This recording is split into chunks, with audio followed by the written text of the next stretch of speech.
যে ভাই একটু আগে দাঁড়িয়ে স্লোগান দিলেন, মাহফিলে এভাবে স্লোগানও দেওয়া যেত না।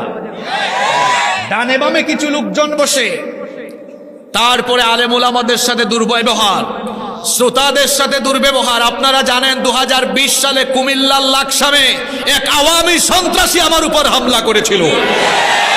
একই কায়দায় তারা সারা দেশে গত 15 বছর বিভিন্ন তাফসীর মাহফিলে, কোরআনের মাহফিলে আলেম ওলামাদের উপরে, শ্রোতাদের উপরে, আয়োজক কমিটির উপরে হামলা করে, মামলা করে, নির্যাতন করে গোটা দেশটাকে তারা নির্যাতনে ভরে দিয়েছিল।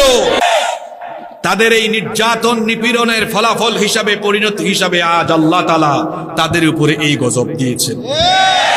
এরা বহু আলেমদের চোখের পানি ঝরিয়েছে। এরা ইসলামী আন্দোলনের কর্মীদের উপরে নির্মম নির্যাতন, নিপীড়নের স্টিম রুলার চালিয়েছে। তাদের কারণে ইসলামী আন্দোলনের কর্মীরা বাড়িতে ঘুমাতে পারে নাই, বাবা মায়ের সাথে থাকতে পারে নাই, স্বামী স্ত্রীর সাথে দেখা করতে পারে নাই, আপনজনের জানাজায় যেতে পারে নাই। পরিবার বঞ্চিত, এলাকা বঞ্চিত থেকে বছরের পর বছর তাদেরকে এলাকা ছাড়া করে রাখা হয়েছিল। আজ শাস্তি হিসাবে আল্লাহ এদেরকে এমন শাস্তি দিয়েছেন, তারা এখন নিজেরাই স্বেচ্ছায় দেশ ছেড়ে পালিয়ে গিয়েছে। আমরা যারা সত্য কথা বলতাম, তারা আমাদেরকে বলতো পাকিস্তানি রাজাকার।